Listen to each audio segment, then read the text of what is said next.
Olá, é com muita alegria que estamos aqui novamente nos estúdios da TV Direta para darmos início ao nosso programa Saúde.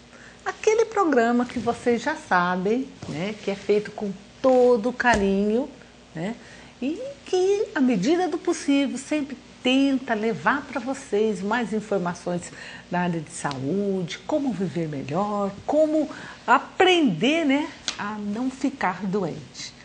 Hoje, nosso programa inédito está recebendo a presença de um pediatra que eu tenho certeza que muitos de vocês conhecem, porque também já é nosso amigo aqui da casa, porque vem sempre, né? Que é a presença do Dr. Eduardo Prado.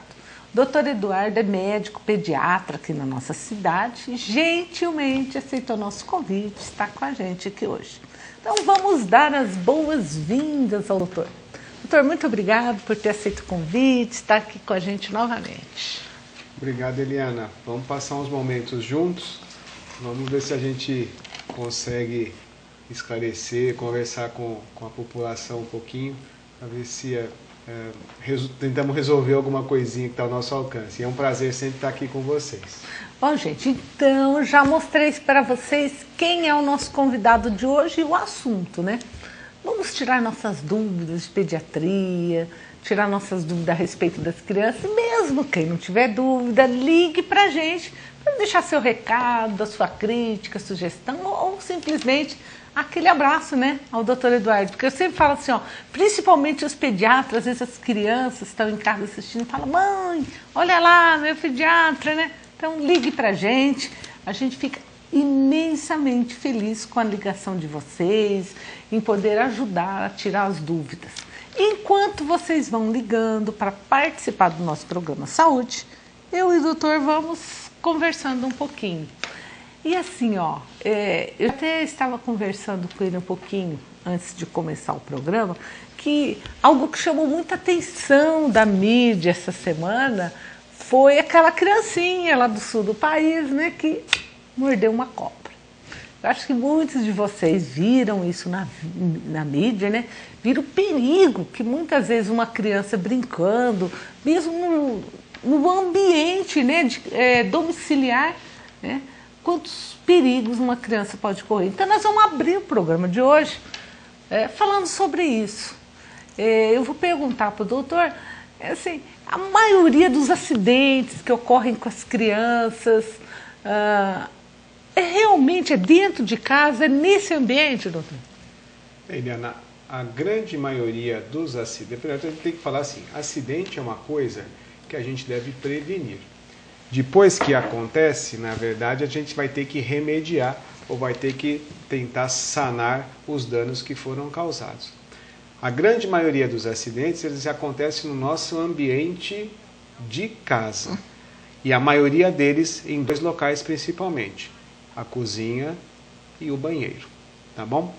Lembrar as mães que estão aí, cozinha nós temos os embaixo da pia, sabão, detergente, naftalina, né? Lembrar que essas coisas, né, para a gente tem um certo diferencial. Mas a criança que olha um detergente e vê aquilo da cor vermelha, da cor verde, ela acha que aquilo tem cheirinho também, né? Sim, de tem maçã, cheiro de maçã, de tudo, tem né? cheiro de limão, tá? Temos os embaixo da pia, que eu costumo falar, tem o fogão. Eu costumo dizer para as mães, sim, ou você cozinha ou você toma conta da criança. As duas coisas ao mesmo tempo não podem ser feitas. E a gente costuma ver grande número de acidentes que acontecem em volta do fogão. A criança que está aprendendo a andar, vem engatinhando, o forno está ligado, levanta, coloca-se as mãos no forno quente, queimou as mãos. A tendência é que a gente tem que tentar pegar aquilo que está em cima do fogão. Há pouco tempo atrás, agora questão de 2 semanas atrás, uma criança de 1 aninho de idade, uma queimadura extensa por água de café, né? No corpo, pegando todo o tórax, né? Uma queimadura bastante extensa que ficou internada por quase 1 mês aqui na Santa Casa de Mococa. Uma coisa que não poderia ter acontecido. E o banheiro, né? O banheiro nosso, além do piso, que normalmente é derrapante, né? A gente costuma guardar nesse local, então, remédio, né? as pastas de dente, os shampoos, né? Então tudo isso chama a atenção da criança, né?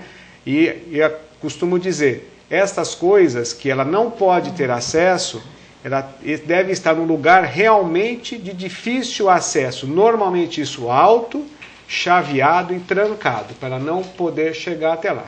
Se a gente tomar o cuidado de fazer isso, nós estamos melhorando em muito, né, as condições e que a criança está vivenciando. E lembrar que a gente deve alertar a criança, né, deve alertar para os perigos reais que nos cercam no dia a dia. Não vamos causar falsos medos. Olha, é o bicho-papão, é o homem do saco. Não, esse não. Nós devemos prevenir, devemos alertar realmente com relação àquilo que está nos cercando de forma real. Temos que atravessar a rua? Sim, mas atravessar a rua com segurança. Então vamos ensiná-la a atravessar a rua.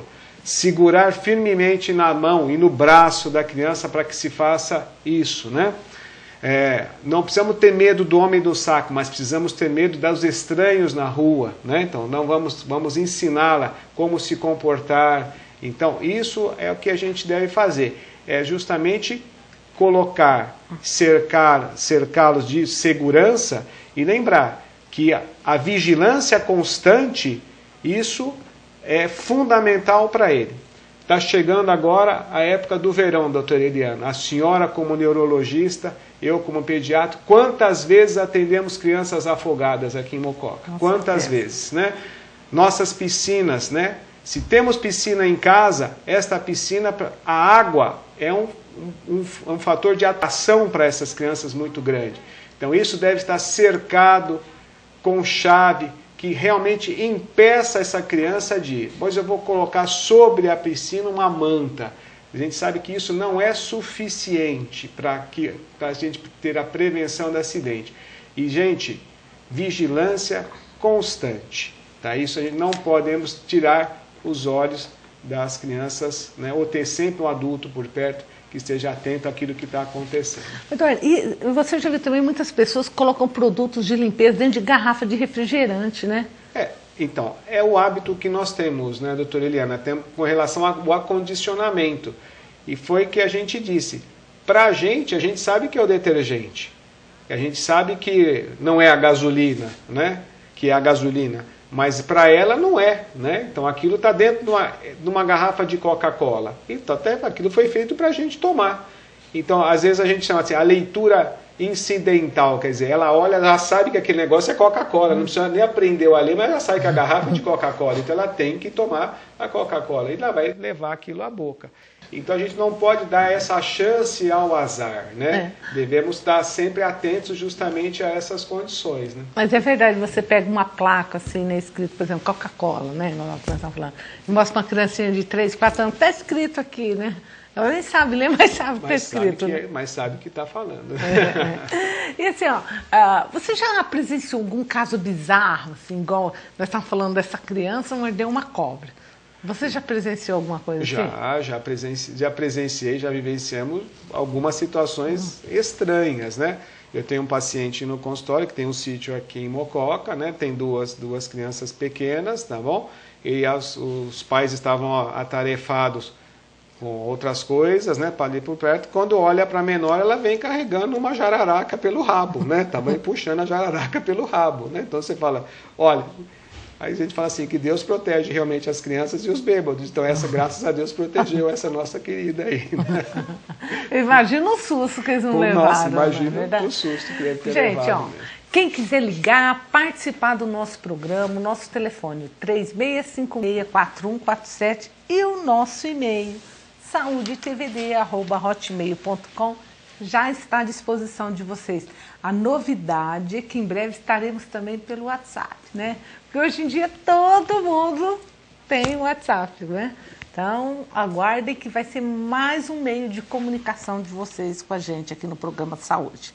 Bom, já estamos recebendo as ligações, nós só demos uma entradinha e tal, batendo um papo, mas já vamos responder as questões que estão chegando para a gente dos nossos telespectadores.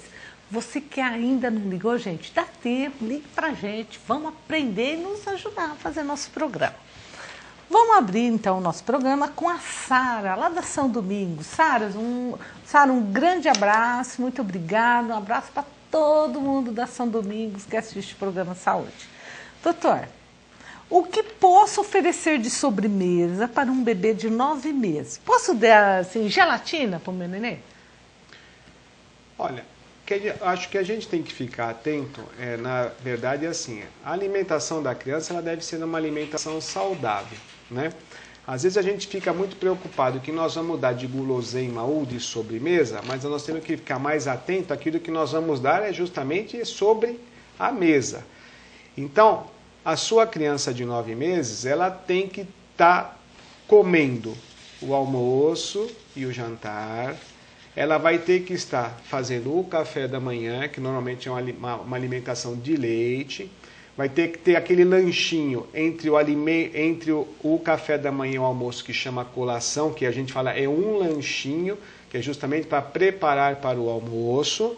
Ela vai ter que ter o lanche da tarde, que é entre o almoço e o jantar. Vai ter que ter o jantar e mais a ceia. Então, basicamente, ela terá em torno de 3 alimentações lácteas, do almoço e o jantar, e 2 lanchinhos. Então, isso é suficiente para ela. O que a gente orienta de forma geral é que as crianças terão a vida inteira dela para comer as guloseimas. Não necessariamente a gente precisa iniciar isso em fases muito tenras da vida. Lembrar que nesses produtos, se você está falando, por exemplo, a gelatina de forma geral, a gelatina é uma proteína, né?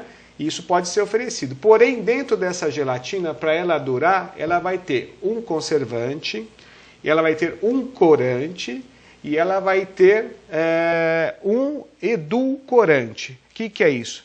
Normalmente a gente tem que dar o gosto da maçã, da pera, do banana. Uma parte disso pode ser até natural, mas uma parte disso pode ser sintético. Estas coisas que nós chamamos de aditivos alimentares, elas podem propiciar o desenvolvimento de alergia ou intolerância nas crianças. Então, o que a gente orienta é que quanto mais tarde você introduzir isso à dieta delas, que seja melhor. O caso da gelatina especificamente, como ela contém corante, né, e conservante, talvez não seja tão interessante você estar oferecendo nessa faixa etária. De preferência, o que eu falo assim, aquilo que seja natural. Natural, aquilo que veio da natureza. Então, vamos dar preferência às frutas e os legumes. Então tá aí, Sara. A Melissa da Mocoquinha disse o seguinte: doutor, nossa cidade é muito quente. Posso pôr ar-condicionado no quarto do meu bebezinho? Pode pôr ar-condicionado, sim, Melissa. Eu costumo dizer que o ar-condicionado ele faz mal para uma coisa, para o calor, tá? O que a gente tem que ter medo justamente é do ar-condicionado, aquele que você não faz a manutenção adequada do seu aparelho. Lembre que esse seu aparelho ele deve sofrer manutenções periódicas de limpeza e os filtros devem estar sempre limpos. Normalmente a gente orienta com limpezas no mínimo semanais desses filtros do ar-condicionado. O que acontece quando a gente usa em excesso o aparelho de ar-condicionado, que é que para ele refrigerar o ambiente, ele acaba por ressecar bastante o ambiente. Então, nossas mucosas, o nariz, a boca acabam por ficar mais seco. Então, por conta disso, nós temos que tomar mais cuidado com a nossa hidratação por boca e podemos fazer isso através de soluções salinas fisiológicas na parte nasal. Agora, tem pessoas que têm pouca tolerância ao frio.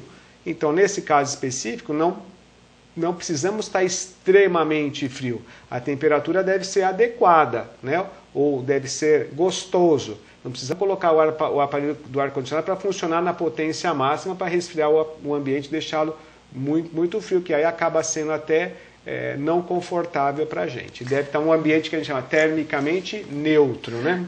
Você deve ver muito isso, né? Criança, às vezes está aquele calor, né? E a mãe traz a criança tudo enroladinha, né? Aquele monte de roupa, hoje mesmo no consultório, um casal que é amigo, então eles falam assim, eu posso usar o ar-condicionado, mas estou deixando ele a 29 graus. Então eu falei, então você está esquentando o ambiente, né? Então, porque não vai estar esfriando, né? Então vamos deixar a temperatura agradável, não necessariamente frio demais, mas também não quente. A Dona Odete ligou pra gente. Dona Odete, nós estamos sentindo só a falta, viu? Semana passada, acho que a senhora não assistiu a gente, viu? Porque não veio a ligação dela, ela está sempre participando, ligou para mandar um abraço, né? e que ela está assistindo, ela e todo o pessoal, a Cristina, Obrigado. a Silvinha. Um grande abraço para vocês aí, aparece aqui. A gente sente falta quando vocês não ligam aqui para gente, viu? Então, a Cleis Apolinário, mãe da Arielle, diz que você recebeu ela na maternidade e hoje ela tem 11 anos. Já é uma moça. Né? Obrigado pela sua dedicação, seu profissionalismo, um grande abraço. Até hoje, ela é a sua paciente, doutor. Eu agradeço, né? São pacientes fiéis, graças a Deus. Deve ser tão interessante, né? Você vai lá, pega o nenenzinho, né? Aí você vê crescendo, vai para a escola, ficando moço, fala, poxa, desde que nasceu, né? Hoje, Eliana, nós estamos assim. Na verdade, eu já estou aqui em Mococa há 26 anos. Então, nós já pegamos os pacientes e hoje nós estamos pegando os filhos dos nossos pacientes. Então, isso, de certa forma, é bastante gratificante. Isso chama confiança. Também, acho que é um pouquinho. Vamos lá, ó. A Mariane, da Coab 2, diz que tem uma filha de 1 ano e 4 meses. Mas toda vez que ela é picada por inseto, tipo pernilongo, ela fica com umas pelotas grandes e inchadas, que coça muito. A criança até se machuca. Doutor, o que posso fazer para aliviar essa coceira? E para que ela não fique tão inchada quando entra em contato com esses insetos? Então, aí o que acontece é o seguinte, o que a sua filha tem, na verdade, ela tem uma alergia à picada de insetos. Isso é o que a gente chama de prurigo estróforo, né? Nós temos 2 tipos, basicamente, de insetos. Nós vamos ter os insetos picadores, aqueles que vão picar você para injetar veneno. E nós vamos ter os insetos que são sugadores, aquele que é o pernilongo, no caso dela, que vai picar você para sugar o seu sangue. No caso do inseto picador, que é o caso da vespa, da abelha, do marimbondo, todos nós aqui de Mococa já escutamos. Fulano foi lá para o sítio, estava lá, a abelha mordeu ele, o marimbondo mordeu, ele chegou no pronto-socorro com falta de ar, estava quase morrendo. Para esses insetos especificamente que vão ser injetados veneno, ele tem uma reação alérgica exacerbada. Nesse caso específico, há até tratamento para a gente tentar dessensibilizar, através de vacina, de imunoterapia, a picada do inseto. Porém, no caso desses insetos que são os sugadores, que no caso nós são os pernilongos e a época agora aí do Aedes aegypti, né? Nós temos que prevenir a dengue e tal. Para esse caso específico, basicamente não tem muito tratamento. Quer dizer, todos nós somos alérgicos. Eu sou, a doutora Eliana é, a sua filha é e você é também. Então, todo mundo que é picado pelo pernilongo vai ficar com halo vermelho ao redor e vai ter uma certa sensação de prurido ou coceira. Alguns mais, outros menos. O tratamento, então, para a prevenção disso seria que a gente falar para você, é a não picada do inseto. Para você fazer isso, os métodos de eleição são considerados métodos de barreira.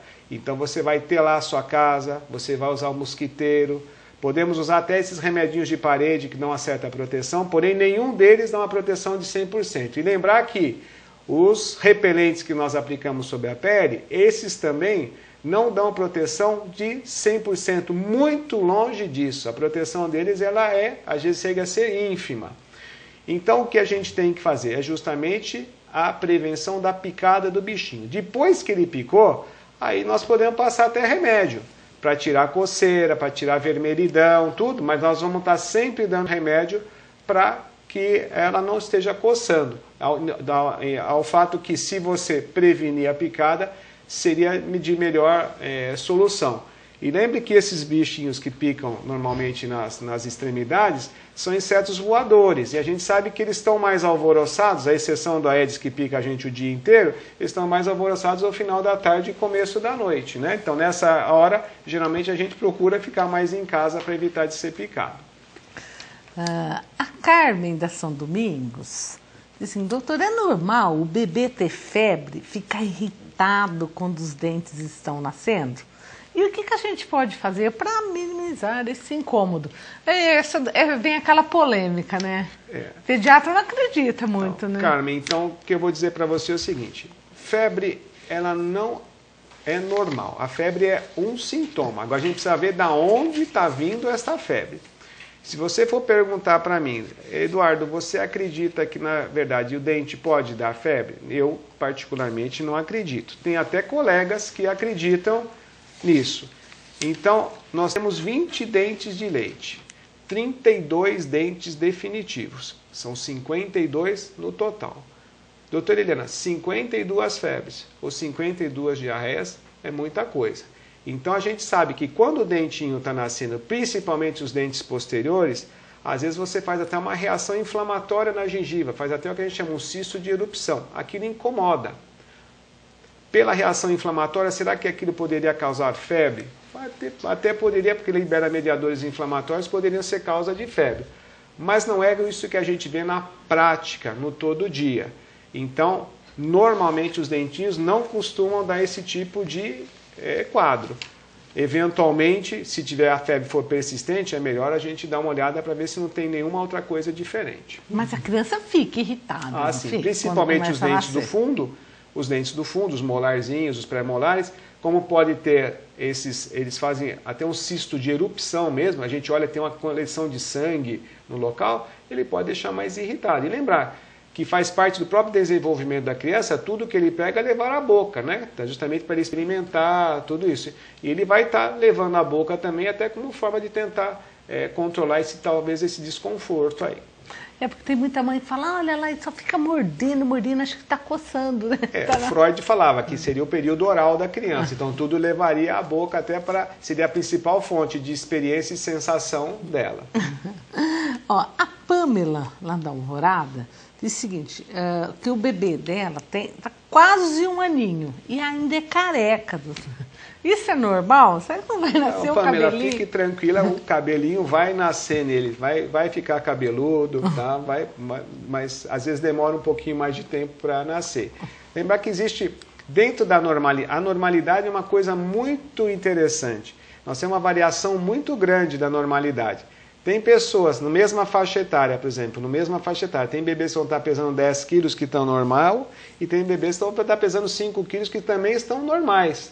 Então a variação da normalidade é muito grande, mas pode aguardar que o seu bebê deve nascer o cabelo dele, a não ser que ele seja portador de alguma doença extremamente rara, de uma alopécia congênita, alguma coisa aí que a gente não está sabendo o que é, mas caso contrário, pode esperar que o cabelinho dele vai nascer lá. E a genética também aí influi, não influi?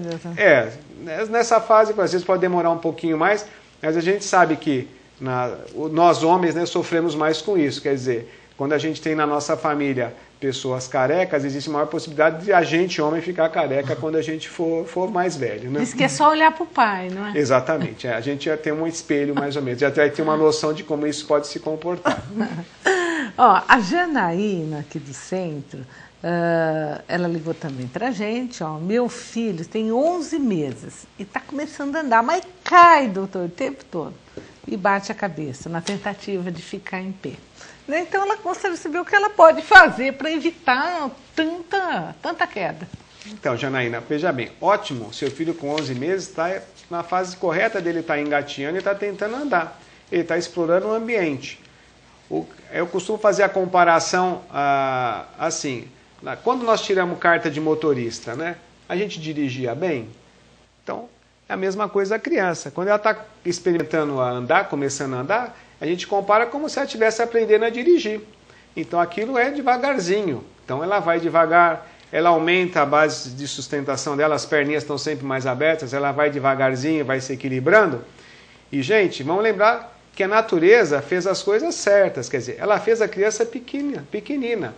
Então, ela cair da sua própria altura, normalmente não é suficiente para causar grandes traumas. O que a gente sempre fala é que a gente deve prevenir de acontecer o acidente quando isso está num local diferente daquilo que ela está andando no ambiente. Então vamos supor, dentro do meu carro, que eu estou andando pelas ruas de Mococa, e quantas vezes a gente vê o fulaninho, a fulaninha no banco da frente, solto, sem o cinto de segurança. Aí nós não estamos falando dela cair da sua própria altura e bater o bumbum ou bater a cabeça, que no máximo ela vai fazer um galo. Nós estamos falando de um carro de 1,5 toneladas, que vai a uma velocidade de 40 a 60 km por hora, e ela vai ser lançada sobre o para-brisa ou sobre a superfície sem proteção nenhuma. Aí ela vai machucar. Então, o que a gente deve fazer é assim, ela cair da sua própria altura, muito pouco provável que vai acontecer um dano grave à saúde dela. Na grande maioria das vezes, mesmo que ela bata a cabeça, ela não tem massa suficiente, não tem energia suficiente para isso machucar. Nós vamos ver às vezes um galo, ficar um roxinho, que nos próximos dias isso vai estar resolvido. A Sônia da Coab 2 diz que tem um filho de 3 anos e ela ainda amamenta no peito. E ela gostaria de saber o que fazer, doutor, logo que ele já está com 3 aninhos. Ô Sônia, eu falo para você, veja bem, a criança com 3 anos ela já deve ter uma certa destreza até manual para se alimentar, às vezes até sozinha, você com uma certa ajuda, tá bom? Agora, se você me diz que ela amamenta o dia inteiro, fica no seu peito o dia inteiro e não está fazendo as refeições, eu falo para você, eu acho que você deveria mudar a sua posição. Porém, se esse fato de te amamentar, isso quer dizer, ela amamenta algumas vezes, isso não te causa incômodo algum e não te atrapalha e te dê extremo prazer, então acho que você pode continuar amamentando. A recomendação atual da Sociedade Brasileira de Pediatria é que o aleitamento materno se estenda até o final do 2º ano. Depois desta idade, quer dizer, que a gente sabe, nós não estamos vivenciando no Brasil nenhuma falta de alimento, nós não estamos passando situação de calamidade pública, igual alguns países da África têm, em que o aleitamento materno seria uma fonte de importância de proteína para essa criança ainda, de assegurar para ela um crescimento um pouco mais adequado. E a gente tem que lembrar, tudo aquilo que talvez se prolongue por muito e muito tempo, às vezes nós estamos indo contra a natureza. A gente que mora aqui no interior, que a gente frequenta o sítio, as fazendas, a gente vê que chega uma hora que o bezerrinho vai mamar na vaquinha e ela mesma dá um coice nele e manda ele para longe, justamente para falar, aqui você não pode ter mais acesso. Às vezes chega uma hora, Sônia, que você vai ter que fazer isso com o seu filho. Não falo para você dar um coice nele, mas às vezes você vai ter que parar de amamentar. Mas uma dica para ela, assim, porque tem mãe que quer parar, mas fala, mas o que eu faço? Tem uma, assim, passa alguma coisa assim no seio, sei lá. Doutora Eliana, então, tem uma regra para que se faça isso? Sim. Primeiro eu tenho que ter para mim que eu não quero mais amamentar e que aquilo não está me trazendo mais, não está trazendo benefício para o meu filho e não está mais me trazendo nenhum conforto, nem que seja do ponto de vista emocional. Uma vez que isso foi feito, a decisão foi tomada, então como é que a gente deve proceder? Tem uma técnica? Sim, tem uma técnica para se fazer isso. As primeiras mamadas a serem tiradas são as mamadas diurnas e as últimas mamadas são as mamadas noturnas. Porém, o que a gente fala? Tirou uma, em sequência, a seguinte. Tá bom? É óbvio, se a mãe está amamentando, ela vai sentir um certo desconforto nas mamas que ficam engurgitadas ou ficam cheias, né? Porém, esse engurgitamento mamário, ele vai fazer com que a mama mande informações, né, para o cérebro falando que está produzindo muito leite. E o cérebro vai mandar informação para falar assim, opa, então vamos diminuir a produção desse leite até que isso cesse de forma espontânea. A Priscila, do José Juste, disse que tem um filho de 8 meses. Ele nasceu com 3 quilos e agora está com 11 quilos. Doutor, o peso tá bom? Porque ele só mama no peito. Priscila, ele está bem gordinho, tá bom? Então a gente vê assim, agora, você fala assim, se você está dando somente o leite materno, a gente sabe que você está produzindo bastante leite, tá bom? O que vai acontecer? Provavelmente vai chegar uma hora em que nós vamos começar, nessa fase que você está dando o peito só, então é óbvio que nós não vamos fazer dieta para o seu bebê. Mas na hora que a gente começar a introduzir outros alimentos, provavelmente a condição de ganho de peso dele deve passar por uma outra situação. E se a gente notar que isso está sendo excessivo, e a gente sabe que a prevenção de obesidade começa geralmente na infância, e a gente até estimula o aleitamento materno como forma de prevenção da própria obesidade, então provavelmente a gente vai tomar alguma atitude com restrição a restrição de calorias para o seu bebê, justamente para não querer que ele engorde muito, não. Aí com 8 meses já tem que introduzir mesmo a alimentação para a criança, Sim, né? Você deve estar com 3 meses, né, Eliana? Não. Ó, ela tem um filho, né? Ele Mas está com 8 meses. Ah, com 8 meses. Não, meses. Não, eu tenho entendido que ele estava com 3 meses, estava bem... Não, bem... ele está com 8 meses. Não, com 8 meses ele já tem que estar comendo de tudo, né? Tá bom? Não só mamar no peito, não. né? O Mané Garrucha ligou para te mandar um abraço, que ele está assistindo. Ó, muito obrigado mais uma vez, viu, Mané, pela sua audiência. A Suzana, lá da Chácara Pôr do Sol, vou mandar um abraço também, né? O povo lá tão longe, né? Ela tem um bebê de 2 meses e meio, mas tem muita cólica, vive agitado. Aí mandaram ela dar chá de erva doce, de camomila. E ela pode dar, ela quer saber quantas vezes pode dar esses chazinhos. E ela fala, doutor, o nenê de 2 meses e meio, eu posso dar água para ele? Porque ele toma leite não. Então, talvez, é Suzana, né? Suzana. Talvez, né, Suzana? O grande problema com relação à cólica seja justamente a alimentação do seu bebê. Então, a gente sabe, o melhor remédio que a gente tem para a cólica chama leite materno. Então, você não está usando o leite materno, você está usando uma fórmula láctea, que é uma fórmula láctea até de muito boa qualidade. Porém, isso, às vezes, você pode ter um pouquinho mais de cólica no seu bebê. Então, a gente sabe que essa é uma crença popular de que os chás têm um efeito calmante sobre as cólicas. Realmente, isso a gente vê que não existe, né?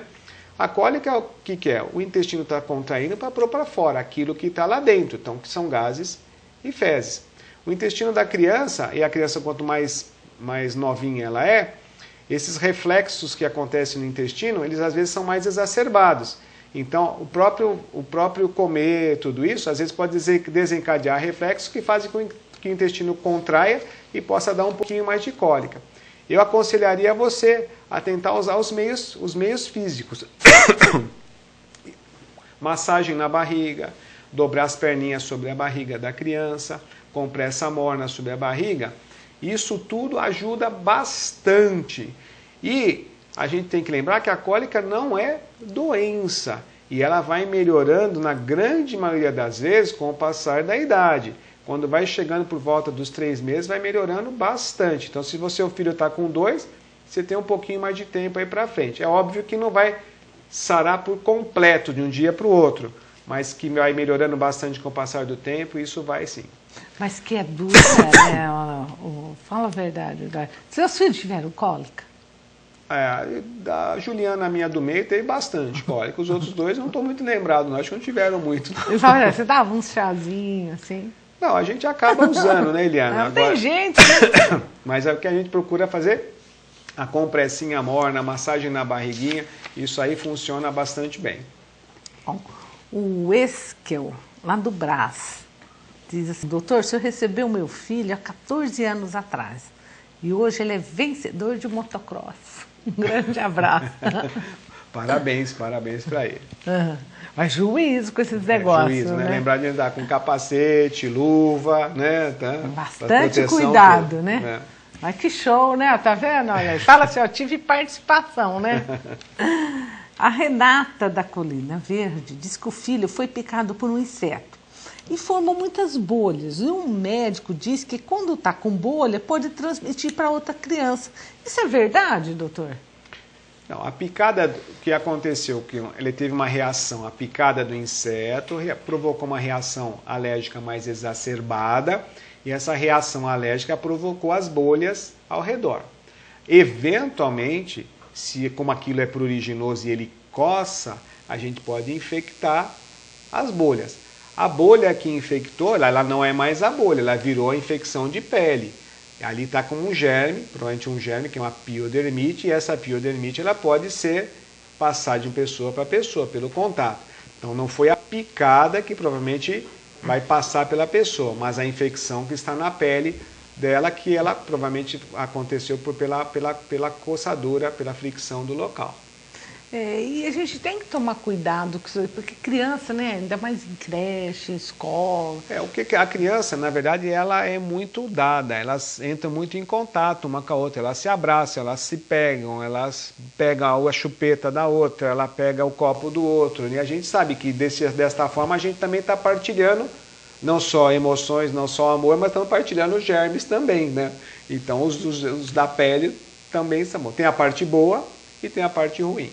Você sabe que eu lembro muito dos meus filhos, quando eles eram pequenininhos, assim, né?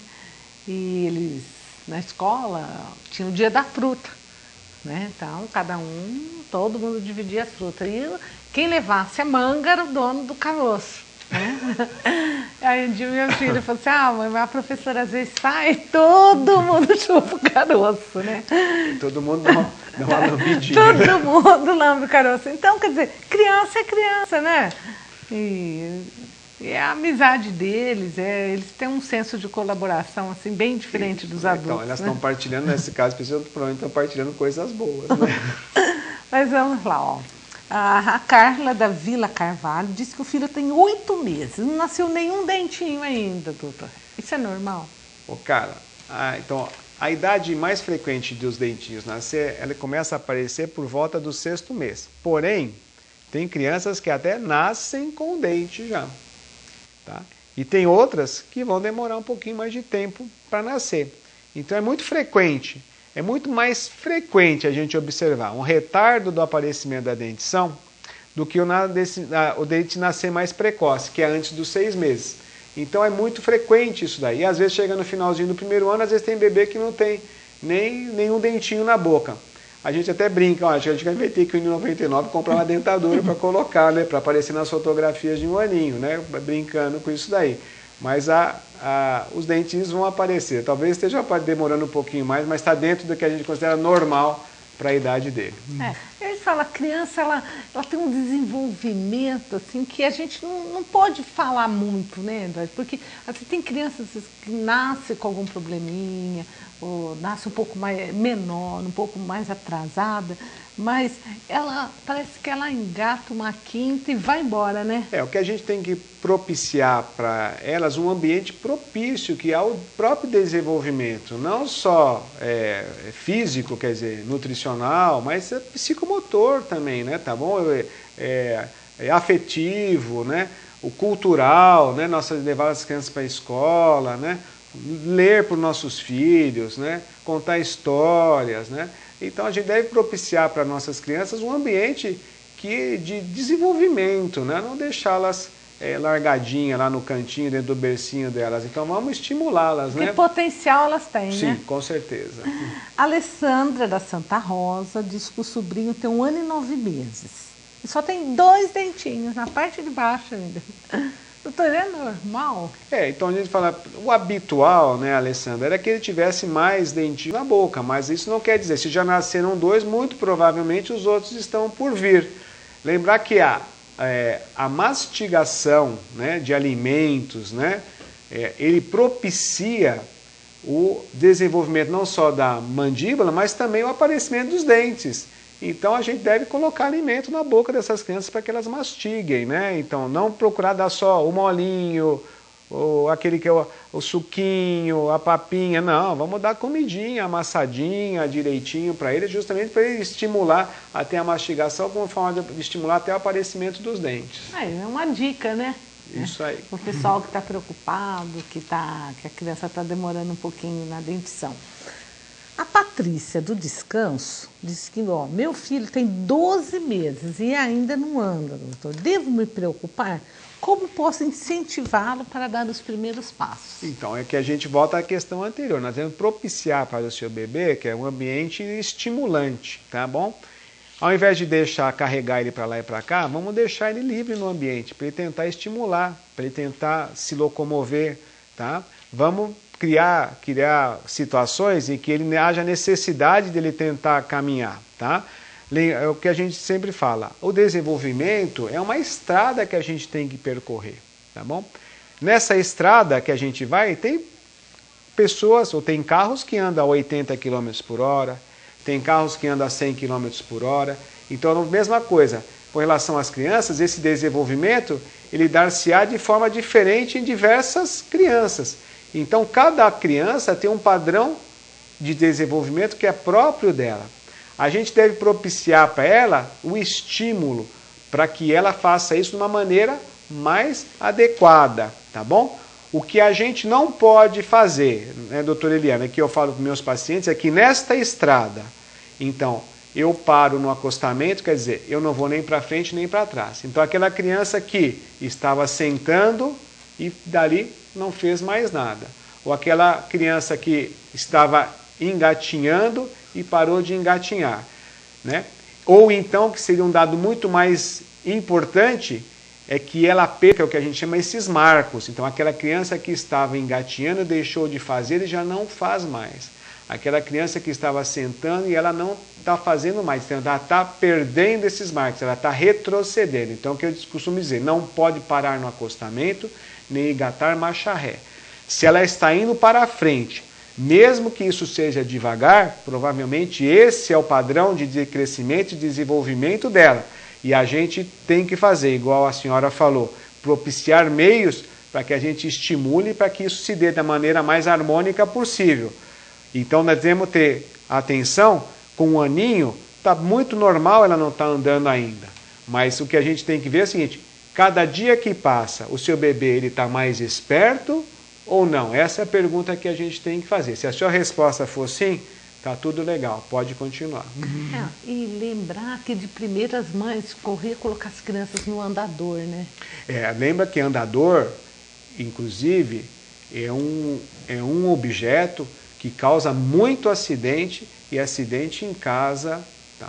A melhor comparação que eu vi para o andador é eu vou dar um veículo para uma pessoa que não está habilitada a dirigir.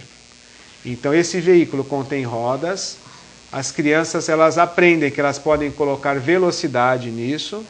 Então, se a gente coloca a velocidade, nós colocamos energia, e essa energia que a gente coloca, ela pode gerar trauma. Então fala assim, não recomendamos, tá bom? Inclusive tem um parecer da própria Sociedade Brasileira de Pediatria, a não recomendação do uso do andador para essas crianças. Ela não apressa a criança a andar, ela também não vai ficar com a perninha aberta, mas aumenta em muito o número de acidentes. Então, eu recomendo que você não faça uso do andador. Gente, infelizmente as nossas ligações estão encerradas, mas nós vamos responder a todos que conseguiram ligar, tá? Mas vamos lá. A Jussara, do centro, ela disse assim, doutor, tem algum alimento que durante a gravidez tem que ser evitado para o bebê não ter cólica, quando ele nasce? E se o bebê, quando nasce, a gente já pode colocar ele para dormir sozinho no quarto? Jussara, o que é? Eu falo assim, eu desconheço algum alimento que você, da sua gravidez, você está comendo para evitar que ele tenha cólica. Tem alguns alimentos que você não deve, durante a sua gestação, você não deve ingerir como forma de prevenir justamente aparecimento de diarreia, infecções, essas coisas. E lembrar que a gente é um país de clima tropical que é quente, e aqueles alimentos que que a gente costuma ver, as frutas, legumes, verduras, as carnes magras, e principalmente elas grelhadas ou assadas, são preferíveis aos molhos, essas outras coisas. A gente pode comer feijoada, assim, eu costumo dizer, mas não precisamos comer feijoada todos os dias. Então, como forma de prevenção da cólica com alimento que você está comendo na gestação, eu desconheço. Se tiver alguma coisa, eu não sei não. E o bebê já pode dormir sozinho? Se você, assim, o bebê quando ele nasce, o recém-nascido, logo nos primeiros dias de vida, ele inspira muito cuidado. E ele, na verdade, ele reclama a mãe a todo tempo. Porém, o que a gente orienta, se você tiver um ambiente propício na sua casa, que você possa colocá-lo lá, a gente acha que você deve levá-lo lá o mais cedo possível, até para que ele se habitue ao local. E você passe a fazer o tratamento dele lá, a amamentação, tudo, as trocas, tudo nesse local. Não há necessidade de ele dormir logo do lado da sua cama. Pode ser que isso você faça por algum tempo, um pouquinho espaço de tempo. Logo que ele chegou na maternidade e tal, mas logo em seguida a gente aconselha que você já coloque ele no lugarzinho dele, tá bom? Pode ficar tranquila que não acontece nada. E só uma outra coisa a gente tem que falar, né, doutora Eliana? Veja bem, com relação a isso de colocar o bebê, gente, meio, sempre né? De barriga para cima, tá bom? Então, decúbito dorsal e deitadinho de costas, barriguinha para cima. As vós que não gostam, elas querem me matar por conta disso, lembrar que o bebê não, na verdade, não respira, não aspira o conteúdo do vômito. E ele vai estar sempre, quando está deitadinho de barriga, sempre vai estar com a cabeça para um lado ou com a cabecinha para o outro. Então, se por acaso ele vomitar, ele vai vomitar para o lado. E a gente estamos fazendo a prevenção da síndrome da morte súbita e não da prevenção do vômito. Então, barriga para cima. E aquele povo que põe o nenê para dormir no meio? De jeito nenhum, tá? E de jeito nenhum. Inclusive, como prevenção de acidente, infelizmente, nós já tivemos a infelicidade de ver uma mãe que dormiu sobre o seu bebê e sufocou o seu bebê. Então, não é para fazer isso. Então, o bebê vai dormir no local dele.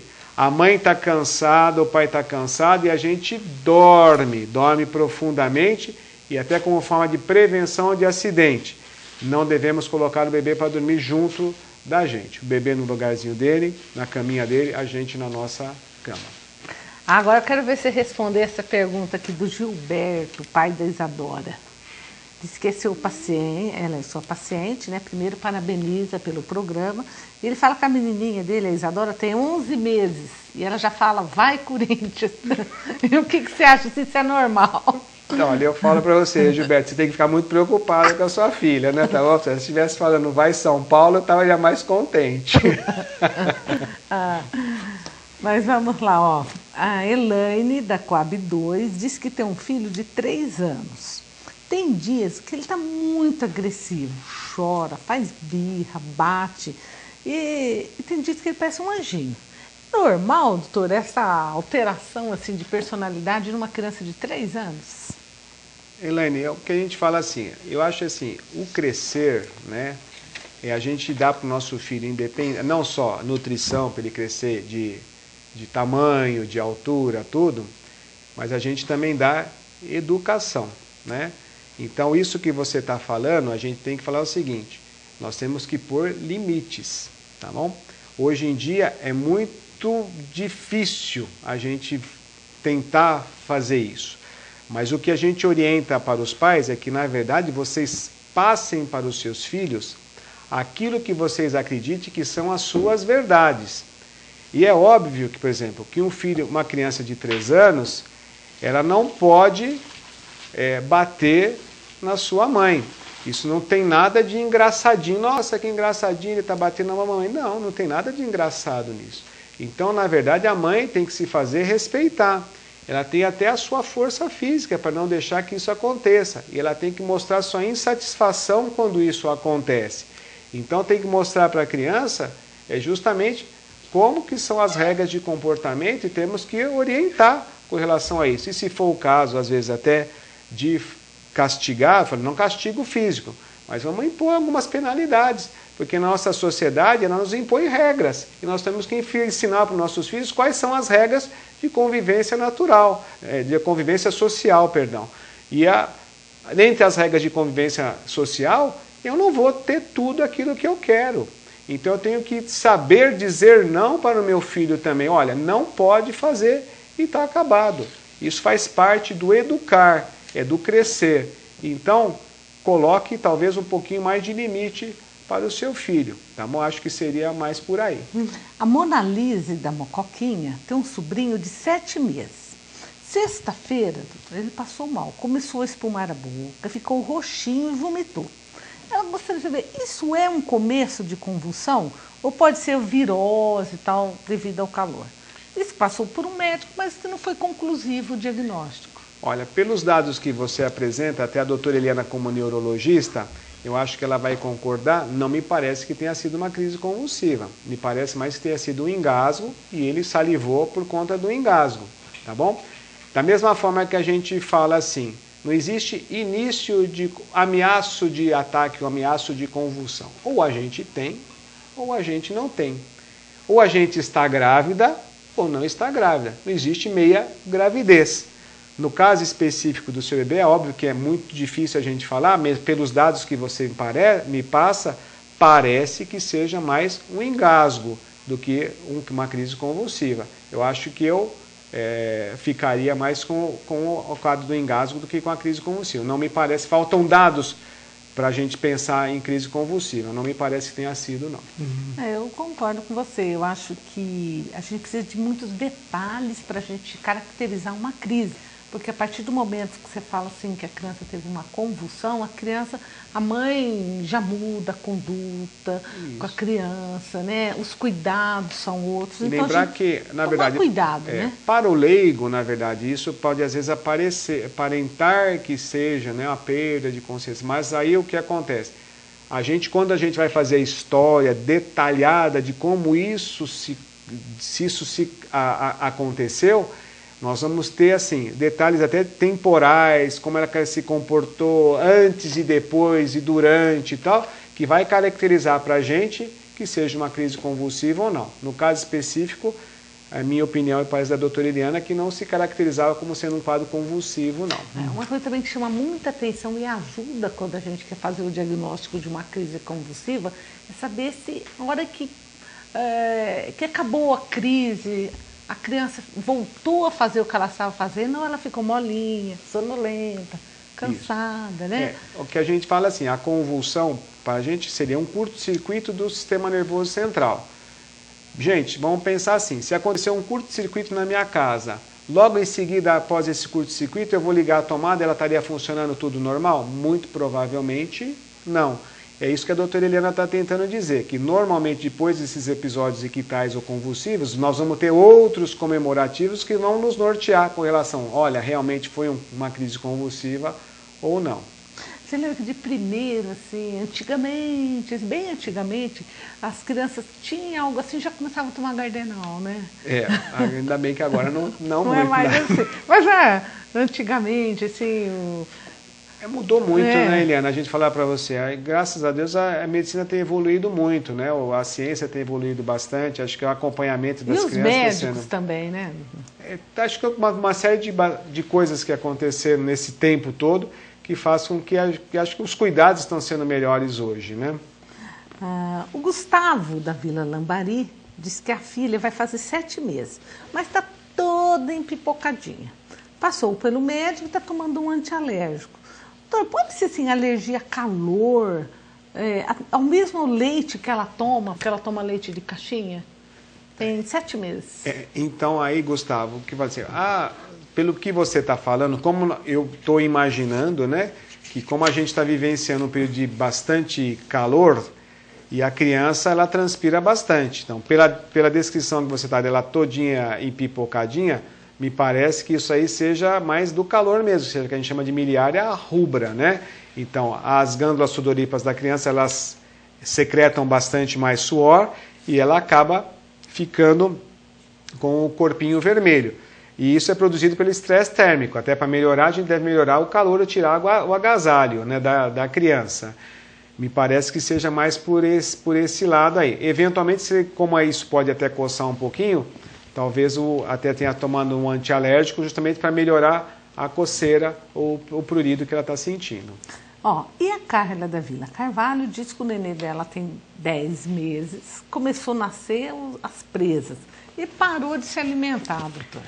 O que a gente fala para você, né, Carla, que a gente até já comentou aqui no programa, é que às vezes esses dentinhos que vão nascendo, às vezes faz uma reação inflamatória na gengiva e aquilo incomoda. Então, nesses dias, habitualmente, diminui um pouquinho a aceitação alimentar, mas isso é transitório. Quer dizer, o dente, assim que ele erupcionar, isso vai passar e ela vai voltar a se alimentar normalmente. Então, não vejo muita preocupação, não. E aí, com relação a outra que os dentinhos não estavam nascendo, quer dizer, o seu está nascendo bastante, então, né? Mas, não tem coisa pior para a mãe quando o filho não quer comer, não é? A mãe fica bastante preocupada, né? É uma coisa que a gente todos nós somos pais também, e é lógico, ninguém quer ter filho doente. Filho doente é uma preocupação a mais. A gente até fala, eu prefiro que aconteça em mim acontecer com meu filho. Agora, o que a gente vê é que, na grande maioria das vezes, né, essas doenças são doenças benignas, são autolimitadas. A gente está falando de doenças que vão durar. É um resfriado, às vezes, mas tem uma pneumonia, eu tenho uma otite, nós vamos dar um remédio e isso vai melhorar. uma semana, 10 dias, a criança já está ótima de novo. Geralmente em 2, 3 dias já está ótima de novo. Diferente, doutora Helena, a gente falar para você assim, olha, realmente seu filho tem uma coisa que é incurável. Aí é difícil da gente falar. Mas graças a Deus isso acontece muito pouco. Então a grande maioria dessas doenças são doenças autolimitadas. Vão durar dias, semanas e a criança vai se recuperar, normalmente voltando àquilo que ela era antes. Uma criança fica doente, a mãe fica doente, o pai, a casa, né? A casa fica preocupada, todos nós ficamos preocupados, né? Então ficamos mesmo. Cansou, doutor? Não, foi ótimo as perguntas, mas hoje nós ficamos bem nos 7 meses aos 10 meses, a gente não passou muito disso não. Tá certo, então, eu gostaria de agradecê-lo imensamente, né? Pelo carinho com que você responde para os nossos telespectadores, agradecer pela sua boa vontade, toda vez que a gente chama, você aceita, sempre que a gente precisa de uma reportagem para o TVD Notícias, você sempre à disposição. É muito bom a gente saber que pode contar com pessoas assim, pessoas que realmente fazem o que gostam, né? E tem prazer em passar o conhecimento para as outras, né, pessoas quando necessitam. Então, nosso agradecimento aqui mais uma vez e que você venha muitas e muitas vezes. Eu costumo dizer assim, primeiro eu agradeço bastante a TV Direta Eliana, né, que ela é uma amiga que sempre convida a gente para estar aqui com vocês. O que a gente tem um pouquinho mais, talvez mais de experiência em pediatria nesses anos todos, né, e a gente pode tentar partilhar com vocês e seus os ouvintes, não, os seus assistentes aí, né? E para mim é um prazer enorme estar aqui, né, de novo, né? E espero ter contribuído de alguma forma. E se a gente pôde acrescentar alguma coisa, eu já me sinto contente. E eu gostaria de oferecer-lhe uns docinhos aqui da Biba, né, da Pérola, que oferece aos nossos convidados. Já comeu esse docinho? Já comi, bom, já comi, né? Bastante deles. Então tá aqui, olha, uns docinhos para você, leva para Marisa, né? E eu acho que quem vai gostar mais é a Marisa. Então tá aqui, gente, ó, mais uma vez nosso agradecimento à Biba, né, por oferecer esses doces aos nossos convidados. E você, doutor, mais uma vez, meu muito obrigado. E a todos que ligaram para a gente também. Obrigado pela colaboração, pelas ligações. E fiquem com Deus. E até a próxima semana, se Deus quiser.